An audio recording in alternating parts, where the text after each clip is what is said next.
amigos da TV Humana. Sou a Nísia Ontem, dos Limites da Eternidade, onde nós caminhamos juntos nessa busca do entendimento sobre as escrituras ditas sagradas e os livros que estão contidos, então, no Antigo Testamento. E sempre encontramos novidades e sempre uma pitadinha de algum comentário ou então de uma reflexão acerca de determinados momentos onde surgem coisas diferentes para a época e muitas vezes diferentes até para a nossa época atual. Nós estamos vendo a história dos dois reinos, do norte e do sul. Então, Israel foi dividido em dois. No norte, a Israel setentrional, e no sul, o reino de Judá, que foi também dito como reino do sul. E ali sempre houve muita disputa, mas nós estávamos vendo sobre o rei Acabe, que ele consegue, né, fazer com que uma certa notoriedade muito centrada no seu período de governo, justamente pelo surgimento do profeta Elias, uma das primeiras grandes vozes da profecia do Antigo Testamento. E Elias vem, de uma forma contundente, falar dos erros ou de tudo aquilo que Acabe estava fazendo e que não condizia com as orientações do Senhor de Israel, conhecido também como Yahvé, ou como nós o chamamos aqui, Jeová. E assim, Acabe, casado com uma princesa fenícia, que se tornou rainha, né, em Israel setentrional. E essa mulher era extremamente dominadora, manipuladora, e o que era mais, que chamava mais atenção, era o Deus que ela adorava, que era o Deus Baal. E ela fazia cultos, ela simplesmente eliminou os profetas do Senhor de Israel e empreendeu uma perseguição a Elias, porque Elias vinha falando bem de frente aquilo que não era para ser realizado ali. E isso fez com que Elias se tornasse um fugitivo. E ele foge, e Acabe prossegue o seu governo, dando continuidade nas suas tomadas de decisão. Já tinha passado a grande tormenta da fome, da miséria. E eu sei que estava relativamente tudo calmo, tanto no norte quanto no sul, porque nesse período, quem atacava agora Israel era a Síria. E eles tomavam as cidades, tiravam os habitantes daquela cidade e se instalavam ali. E isso fez com que Acabe um dia levantasse, já havia 3 anos de paz. No sul estava Josafá, que era um rei que tinha assim uma ligação e uma fidelidade ao Senhor de Israel. Então Acabe já tinha meio que feito, né, uma aliança com esse rei do sul, através do casamento da sua filha Atália com o filho de Josafá, que se chamava Jeorão. Então Josafá foi visitar, porque já eram aparentados. Então ele foi visitar Acabe, e Acabe já tinha entabulado com os seus capitães, com seus oficiais mais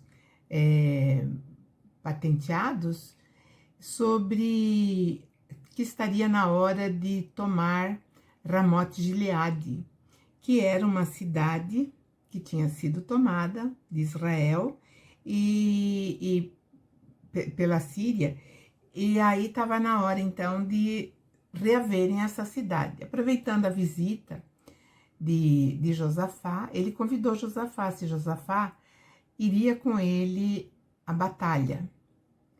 Josafá falou: sim, é só você falar a hora que o meu exército estará de prontidão, a minha cavalaria, e nós iremos sim à batalha, eu estarei com você.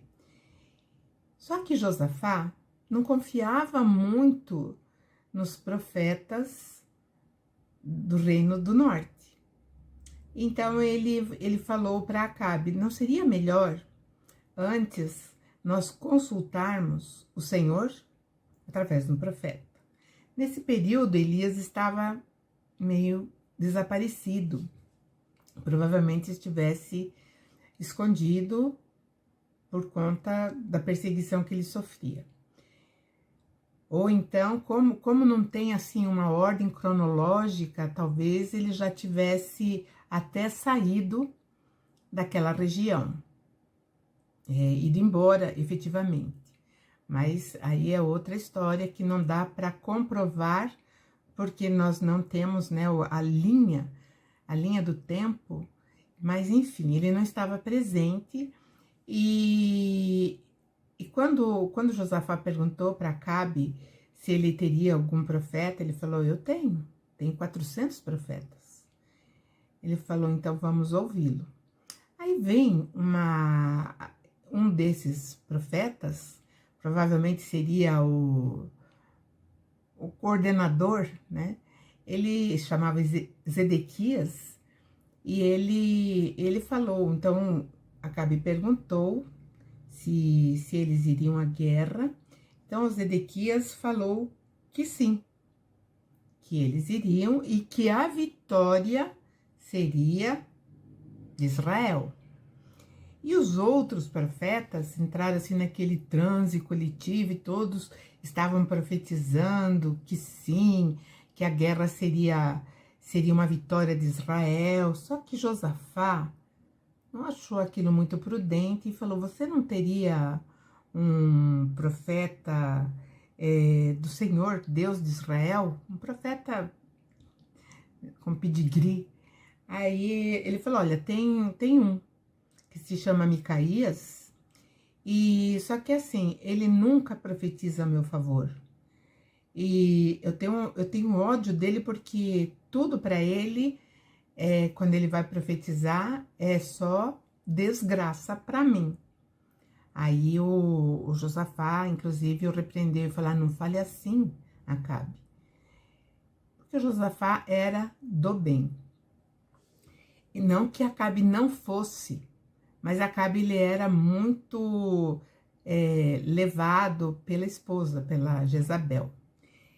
E então ele chama, ele pede para os oficiais, né, para um oficial, e buscar esse profeta, Micaías. E o oficial vai, procura, encontra Micaías e fala para Micaías que o rei estava chamando por ele para fazer uma profecia sobre se ele deveria ou não entrar na guerra com a Síria para tomar a cidade de Ramote-Gileade. Aí o profeta falou: tudo bem, eu vou. Mas só que o oficial falou: só que tem uma coisinha. Todos os profetas, os 400 que lá estão, profetizaram que sim, que a guerra vai ser favorável a Acabe e ele sairá vencedor. Aí quando o oficial chegou lá, o profeta com o oficial, os dois chegaram, aquele profeta Zedequias, que estava adiante da profecia, falando que sim, a vitória era certa, ele construiu uns chifres de ferro e entregou para Acabe, falando: olha, com esses chifres o Senhor, meu rei, sairá vencedor.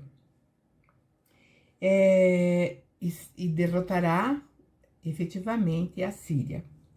Bom, e os demais profetas também, movidos ali pelo aquele afã que eles estavam, eu digo até por uma certa histeria que tomou conta deles, falavam a mesma coisa.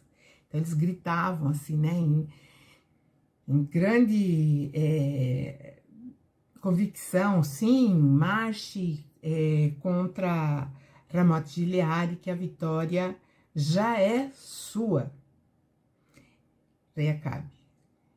E aí aquilo deixou Acabe meio balançado. O Micaías estava ali, e o Micaías tinha que se pronunciar. Afinal de contas, era o visitante, que agora também um rei, né, um visitante real, estava ali e queria também ouvir o outro lado. Como ele tinha sido advertido ou até impelido a falar aquilo que os outros estavam falando, quando ele vai falar, Acabe fala, agora você fala qual é a profecia que você tem. Aí Micaías falou, sim, pode marchar contra a Síria, a vitória será tua.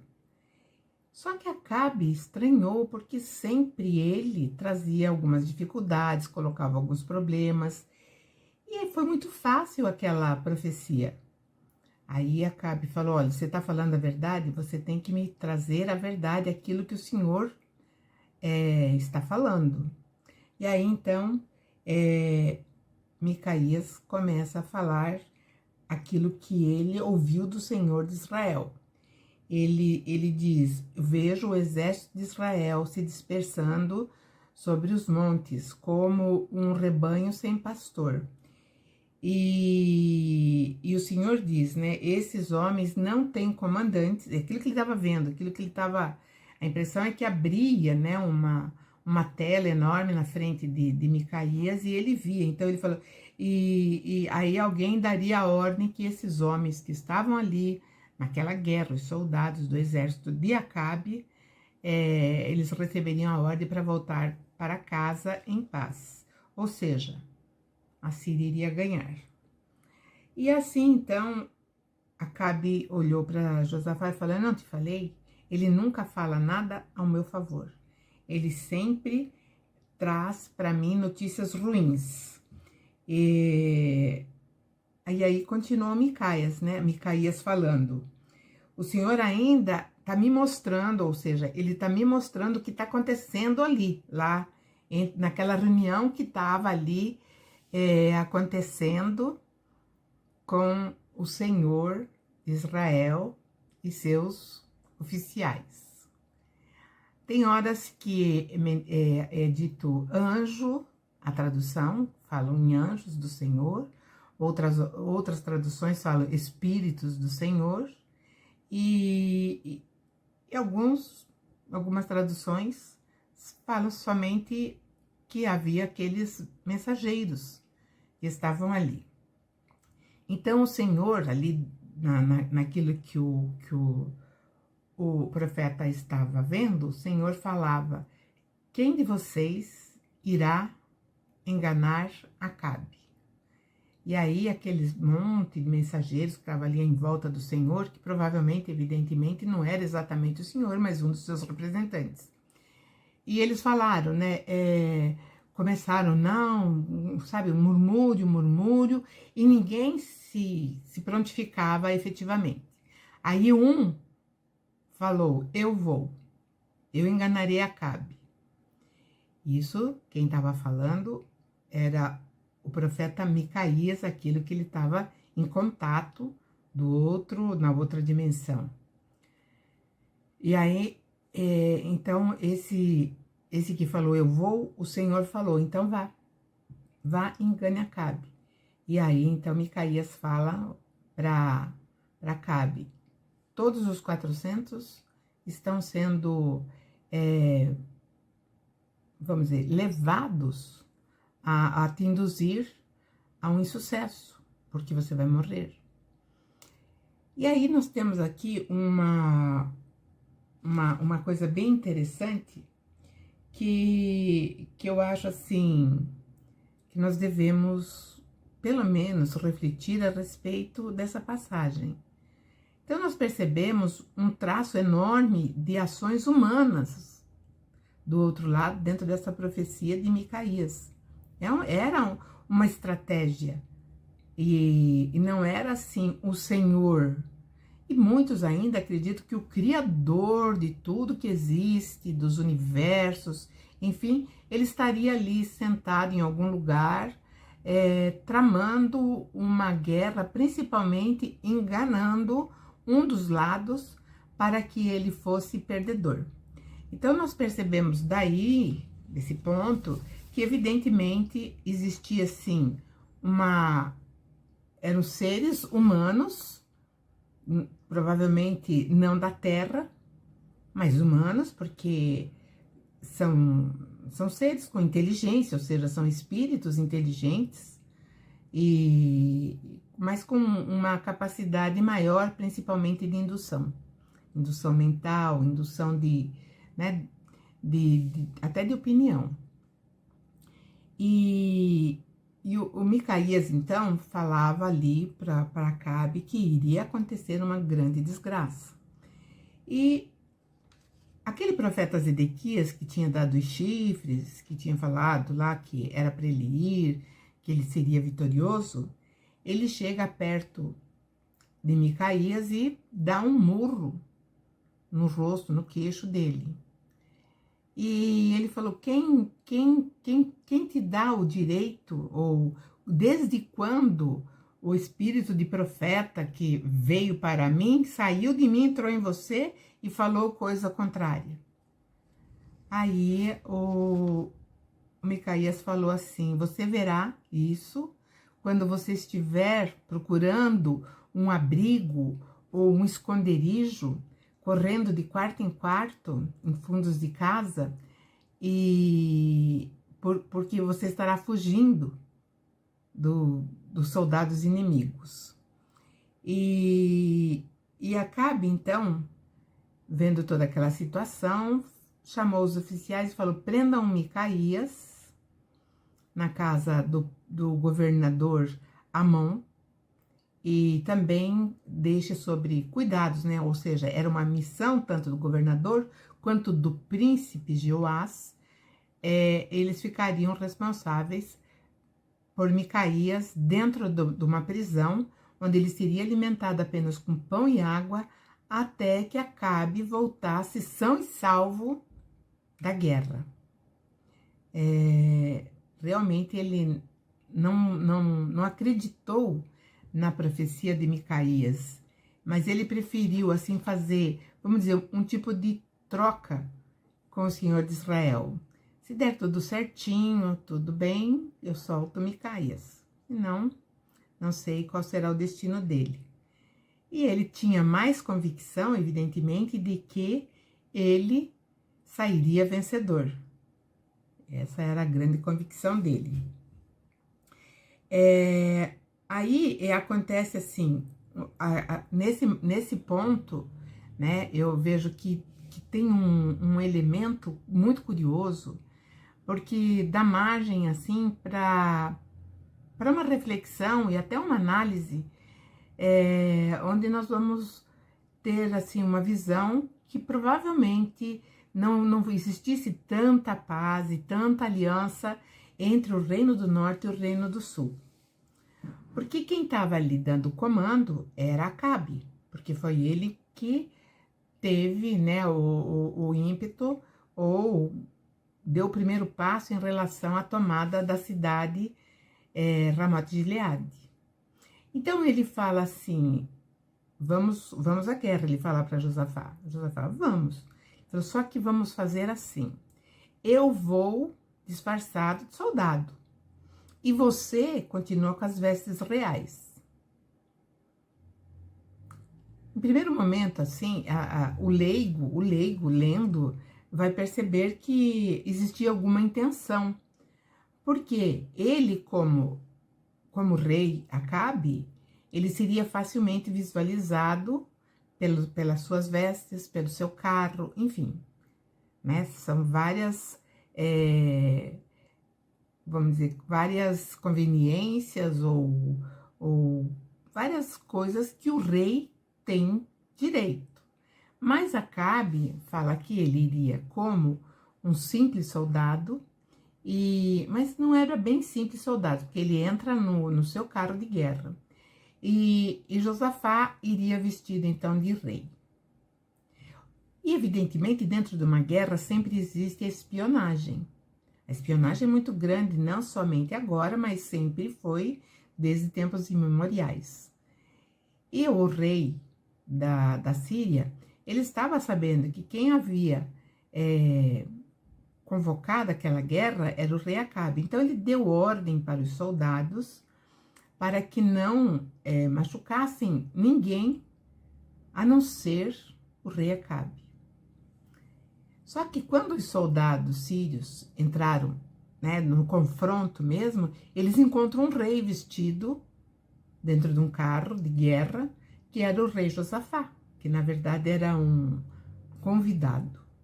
E eles foram para cima do rei Josafá.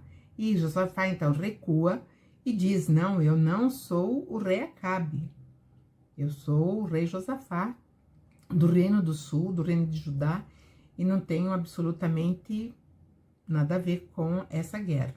Ou seja, ali houve uma má intenção dos dois lados? Será que Acabe gostaria ou intencionava que a Josafá vestido de rei, ele seria um alvo perfeito, ele seria assassinado, e aí Acabe seria o rei da Israel toda? Ele unificaria Israel novamente e seria o único rei, porque lembrem, lá no sul, quem seria o sucessor era o seu genro que se chamava Jeorão, que era casado com Atália, filha de Acabe. Então, qual seria a intenção de Acabe realmente? Não seria ele se tornar o rei, né, do Israel unificado? E então isso faz com que a gente pense nessa, ou seja, isso pode ter sido uma tática de guerra de Acabe em relação a Josafá do Sul. Josafá, quando passou por todo esse perrengue, quase morreu, ele volta, ele vai para o sul e fica quietinho no seu canto. Enquanto isso, a guerra continua e foi ficando cada vez mais forte. Aí a guerra tomou um corpo, tomou um volume muito forte. E os soldados sírios não sabiam onde estava o rei Acabe. Ou será que sabiam? Porque Acabe, ele recebeu uma flechada entre as juntas da sua armadura, bem na junta da armadura, então ele foi ferido, e esse ferimento foi letal. Então ele grita, quando ele está ferido, ele começa a gritar: me tirem para fora do campo de batalha, eu estou ferido.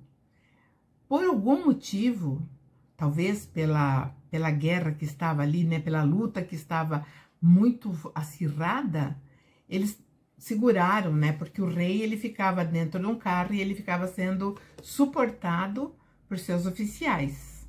Então ele foi sustentado por esses oficiais e sangrava muito, e a guerra estava lá, não parava, não dava trégua, e ele ali, né, aí acabou que ele faleceu. Ele faleceu, acho que no período ainda da manhã, provavelmente, ele veio a óbito. E aí, o que aconteceu? Veio uma ordem que ali o Antigo Testamento não explica quem deu essa ordem, para que todos os soldados voltassem para suas regiões, para suas cidades, e que ficassem em paz. Ou seja, a guerra havia sido perdida. E aí a gente questiona, eu pelo menos questiono, porque também, assim que Josafá recua e diz que ele não é o rei de Israel, o outro é ferido, ele volta, e como que descobriram que ele era o rei? Não seria talvez uma espionagem, né? Um espião que chegou e falou pro os oficiais sírios, ou até para o próprio rei da Síria: olha, aquele ali é Acabe, quem garante-nos? Porque, afinal de contas, havia uma disputa da unificação e de um único rei em todo Israel. Então, nós não sabemos se realmente houve a má intenção de um dos lados ou dos dois lados. Nós não vamos saber porque só mesmo numa viagem ao passado, onde nós pudéssemos entender toda essa trama que ali estava se desenrolando. Aí havia uma profecia que Acabe, ele morreria e os cães lamberiam seu sangue.